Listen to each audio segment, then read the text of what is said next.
उस प्रोपेगेंडे को आप क्या कहेंगे कि जो हमेशा मोदी जी को एक ऐसे पेश किया गया कि मोदी जी आएंगे और यहाँ काट मार आएगी, हज़ारों लाखों इंसान मरेंगे, मुसलमानों का खून होगा, मस्जिदें छिन जाएंगी, एक जो वो तस्वीर बना करके मुस्लिम संगठन और विपक्ष सब मिलजुल करके कर रहे हैं, तो जाहिर सी बात है ये सौगात तो उनके मुंह पर तमाचा है। तो वो कैसे कबूल करेंगे? मोदी जी करें तो भी उनको अच्छा नहीं लगेगा, नहीं करें तो भी उनको अच्छा नहीं। वो तो शुतुरमुर्ग है, वो कहीं नहीं है, किधर के भी नहीं है। मोदी जी ने जो किया है मुसलमानों के लिए, माइनॉरिटीज़ के लिए, देशवासियों के लिए, जमाल सिद्दीकी ने मेहनत से वो लोगों तक पहुंचाया है। लोगों की बात समझ में आ रही है, एक भीड़ भारतीय जनता पार्टी और मोदी जी की फ़ैन हो रही है मुसलमानों में। तो जाहिर सी बात है फिर विपक्ष की जो है वो हड़बड़ाहट भी बनती है। एक खाई जो लंबी चौड़ी इन्होंने की थी ना, मोदी जी ने ना बड़ी शांति से काम लिया इस मामले में। मोदी जी ने वोट की राजनीति कभी नहीं की। मोदी जी ने कभी वोट बैंक को वोट बैंक नहीं समझा कि किसका वोट आएगा किसका नहीं आएगा, इसकी परवाह नहीं की। सिर्फ उन्होंने एक रास्ता पकड़ा, विकास का रास्ता।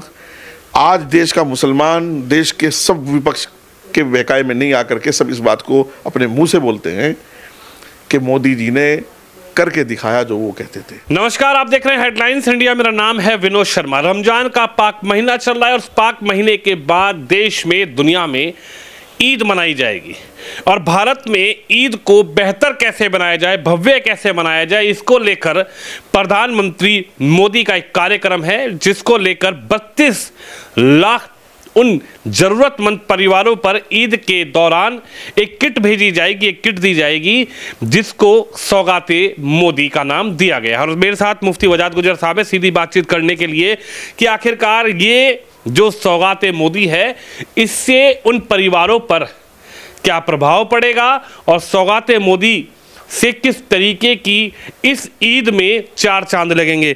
मुफ्ती साहब, सौगाते मोदी बड़ी चर्चाओं का विषय बन चुका है कि भाई उन परिवारों तक मोदी की यह सौगात पहुंचेगी जिनकी ईद इस बार और खुशनुमा हो जाएगी। क्या कहेंगे सर?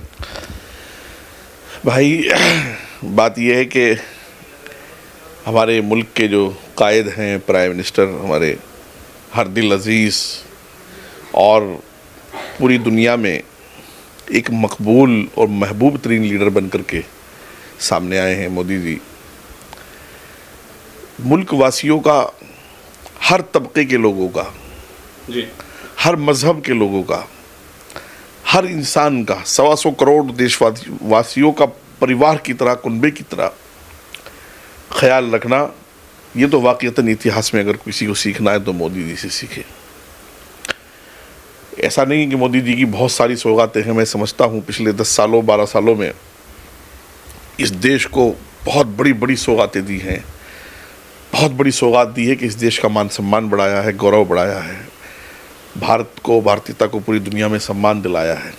पूरी दुनिया में इतनी बड़ी सौगात मोदी जी ने दी है कि पूरी दुनिया में एक लकीर तय कर दी है कि ये अमन की, पीस की, शांति की लकीर है, और जो ऊपरली तरफ वो आतंकवाद की लकीर है। और पूरी दुनिया को बता दिया कि आतंकवाद का रास्ता वो दुनिया का रास्ता नहीं है, अमन का, शांति का रास्ता दुनिया का रास्ता है। तो बड़ी बड़ी सौगात मोदी जी ने दी है। अब हिंदुस्तान में जो है अपने हर देशवासी का ख्याल किया है, हर तरीके से किया है। और मैं बीच बीच में कभी कभी कई टीवी चैनल्स पर बोलता था कि योजनाएं इस कदर है मोदी जी की कि एक योजना शुरू नहीं होती दूसरी आ जाती है, दूसरी शुरू नहीं होती तीसरी आ जाती है। और इस मुल्क का वासी शान से अपना हक, अपना अधिकार समझते हुए उस योजना को इस्तेमाल करता है। मैं एक मिसाल दूंगा आपको जी। प्राइवेट में इलाज कराना, मजदूर आदमी, एक रिक्शा चालक 1500-800 रुपये का सब्जी बेचने वाला नहीं सोचता था कभी प्राइवेट हॉस्पिटल्स में इलाज हो। मोदी जी ने उसको आयुष्मान कार्ड दिया और बताया कि जहाँ तुम्हारे गांव का चौधरी, तुम्हारे गांव का प्रधान, जहाँ तुम्हारा एमएलए, जहाँ तुम्हारा एमपी जिस डॉक्टर के पास जाकर इलाज कराता है, जा कर के शान से आयुष्मान कार्ड निकाल करके देना और उसी हॉस्पिटल में इलाज कराना। तो ये मैं समझता हूँ कि इस तरह की सौगातें मोदी जी की तरफ से आती रहती हैं। मैं मुबारकबाद दूंगा अपने माइनॉरिटी मोर्चे के राष्ट्रीय अध्यक्ष जो हैं जमाल सिद्दीकी साहब, जो इस पूरे कार्यक्रम को लेकर के चल रहे हैं मोदी जी की क़यादत में, कि 32 लाख परिवारों तक ये सौगात पहुंचेगी। और ये सौगात आप इसको सामग्री पर मत हाँकिए, जी, आप इसको कीमत पर मत हाँकिए, आप इसको उस भाव पर इसका आकलन कीजिए जो प्यार है, जो मोहब्बत है। आपकी गमी में शरीक होना मेरा गम है, आपकी खुशी में शरीक होने की मेरी खुशी है। 32 लाख लोग, 32 लाख परिवारों की खुशी में शरीक होना, ये मोदी जी की असली सौगात है। उन माँ बहनों को सम्मान देना, ये मोदी जी की असली सौगात है। उसमें हमारी माताओं बहनों के लिए कपड़े की व्यवस्था भी की गई है सामान के साथ साथ। तो ये असल तो मोदी जी का वो सम्मान है जो ईद में खुशी, ईद की खुशी में शरीक होने का सम्मान है। और मैं पहले से एक बात हमेशा कहता था कि मोदी जी की योजना मुसलमान कैसे इस्तेमाल कर रहे हैं, मुसलमानों तक कैसे पहुंच रही है, उसकी चर्चा हो, उस पर डायलॉग हो। मोदी जी मुसलमानों के लिए माइनॉरिटीज़ और भी दीगर माइनॉरिटीज़ हैं, सिख हैं, क्रिश्चियंस हैं, जैन हैं, बुद्धिस्ट हैं, उनके लिए क्या कर रही है मोदी सरकार, इस विषय पर चर्चा हो। एक पुल का काम हो कि जो सरकार की बात माइनॉरिटीज़ तक और माइनॉरिटीज़ की बात सरकार तक पहुंचाए। मैं इसके लिए भी मुबारकबाद मोदी जी को और उनकी टीम को दूंगा कि इस बार उन्होंने माइनॉरिटी मोर्चे के राष्ट्रीय अध्यक्ष ऐसी शख्सियत को चुना कि जिन्होंने वाकईतन इस मुल्क में ये बता दिया कि मोदी जी और मुसलमानों के दरमियान में एक पुल की तरह हूँ और दोनों तरफ की बात दोनों तरफ पहुँचेगी। और मैंने देखा कि जिस तरीके से उन्होंने काम किया है और काम की कोशिशें वो लगातार कर रहे हैं, मुसलमान भारतीय जनता पार्टी के इतना करीब आया जितना पिछले 30, 40, 50 सालों में नहीं आया था। लेकिन मुफ्ती साहब, बड़ा सवाल यह है, जैसी इस सौगात का ऐलान होता है, जमाल सिद्दीकी साहब इस सौगात का ऐलान करते हैं, सरकार इस सौगात पर कार्य शुरू करती है, तो उधर विपक्षी दलों के बयान शुरू हो जाते हैं। उन्होंने कहा कि साहब ढकोसला है, मोदी का मुसलमान का क्या तालमेल, बीजेपी का मुस्लिमों का क्या तालमेल, सिर्फ बिहार में चुनाव है, चुनाव को देखते हुए ढकोसला है, इस ढकोसले में मुस्लिम नहीं आने वाला। इस पर क्या कहेंगे? विपक्ष तो लगातार तानेबाजी कर रहा है। देखिए, ये जो बोल रहे हैं ये सब शुतुरमुर्ग है। मोदी जी कर रहे हैं तो इनको अच्छा नहीं लगता, और अगर मोदी जी की तरफ करते तो हमेशा थे। अगर कोई बात सामने नहीं आई, जाहिर नहीं हो सकी जी, तो उसके लिए ये ढोल बजाते थे कि ये साहब मोदी जी ने किया नहीं है। मोदी जी ने देश को तरक्की देने में जो गति दी है, जाहिर सी बात है देश में मुसलमान भी रहता है। लेकिन इस तरह की सौगात, इस तरह की खुशियाँ जो आती हैं, तो जाहिर सी बात है ये दुश्मनों को कैसे कबूल होगी। वो 50-60 साल का प्रोपेगेंडा वो कहाँ जाएगा, जो प्रोपेगेंडा एक लंबा चौड़ा किया गया है सनातन और मुसलमानों के बीच में दरमियान में एक दीवार खींचने का। उस प्रोपेगेंडे को आप क्या कहेंगे कि जो हमेशा मोदी जी को एक ऐसे पेश किया गया कि मोदी जी आएंगे और यहाँ काट मार आएगी, हज़ारों लाखों इंसान मरेंगे, मुसलमानों का खून होगा, मस्जिदें छिन जाएंगी। एक जो वो तस्वीर बना करके मुस्लिम संगठन और विपक्ष सब मिलजुल करके कर रहे हैं, तो जाहिर सी बात है ये सौगात तो उनके मुंह पर तमाचा है।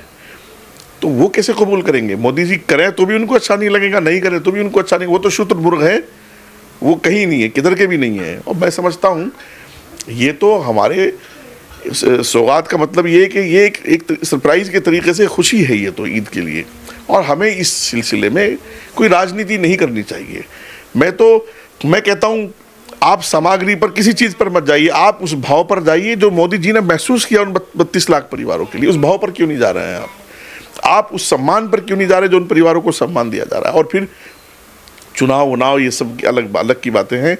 देश में इतनी योजनाएं हैं कि घंटा भर का इंटरव्यू हो जाएगा, और माइनॉरिटीज़ के लिए, पिछड़े के लिए, शोषित वंचित के लिए बहुत कार्य देश में हो रहे हैं। और ये पूरे देश में 32 लाख किटें तकसीम हो रही हैं। ऐसा नहीं कि किसी एक स्टेट में, बिहार में, या किसी एक स्टेट बंगाल में हो रही हैं, पूरे मुल्क में हो रही हैं।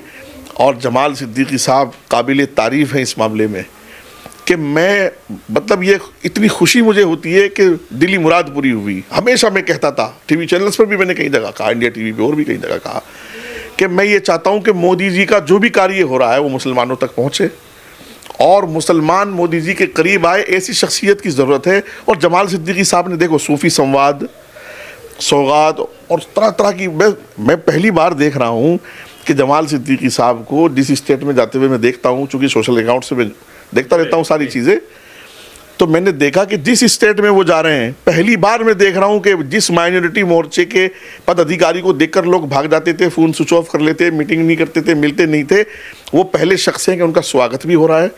भीड़ उनके साथ जुट रही है। मौलाना लोग भी आ रहे हैं, इस्लामिक स्कॉलर भी आ रहे हैं, सूफ़ी भी आ रहे हैं, दरगाह वाले भी आ रहे हैं, शिया, तमाम मुसलमानों के तबकात को उन्होंने भारतीय जनता पार्टी के करीब ला करके, और मोदी जी ने जो किया है मुसलमानों के लिए, माइनॉरिटीज़ के लिए, देशवासियों के लिए, जमाल सिद्दीकी ने मेहनत से वो लोगों तक पहुंचाया है। लोगों की बात समझ में आ रही है, एक भीड़ भारतीय जनता पार्टी और मोदी जी की फ़ैन हो रही है मुसलमानों में। तो जाहिर सी बात है फिर विपक्ष की जो है वो हड़बड़ाहट भी बनती है। ओवैसी साहब पर आप क्या कहेंगे, अखिलेश जी पर आप क्या कहेंगे? कांग्रेस के तमाम नेताओं के इस पर बयान आ रहे हैं, वो कह रहे हैं कि कुछ नहीं है साहब, कुछ होने वाला नहीं है। मैंने पहले ही आपसे सवाल किया कि मोदी का और मुस्लिमों का क्या मेल, मोदी जी का और मुस्लिमों का क्या लेन देन? ये तो सिर्फ वोट की राजनीति है। मुसलमानों को तो दबा के रखा गया है, मुसलमानों को तो डराया जा रहा है, मुसलमानों को धमकाया जा रहा है। मुसलमान इस वक्त जिस जीवन को जी रहा है सरकार में, वो अपने आप को ठगा हुआ महसूस कर रहा है। मुसलमान इस वक्त जितनी शानदार, जितनी सुरक्षित, जितनी महफूज, जितनी अच्छी ज़िंदगी जी रहा है, इतना इस देश में कभी नहीं जिया इतने अच्छे से। वो जो मुखबरियाँ और नशाखोरियाँ और सारी चीज़ों से बरी होकर मुसलमान जो है वो तालीम की तरफ आया है, मुसलमान जो रोज़गार की तरफ आया है, मुसलमान जो है उसकी माँ बहनों को सुरक्षा मिली है। और जाहिर सी बात है, जब देश की तरक्की होगी तो मुसलमान भी देश में रहता है जी। लेकिन मैं एक सवाल का जवाब ज़रूर दूंगा आपको कि मोदी जी का और मुसलमानों का क्या लेन देन।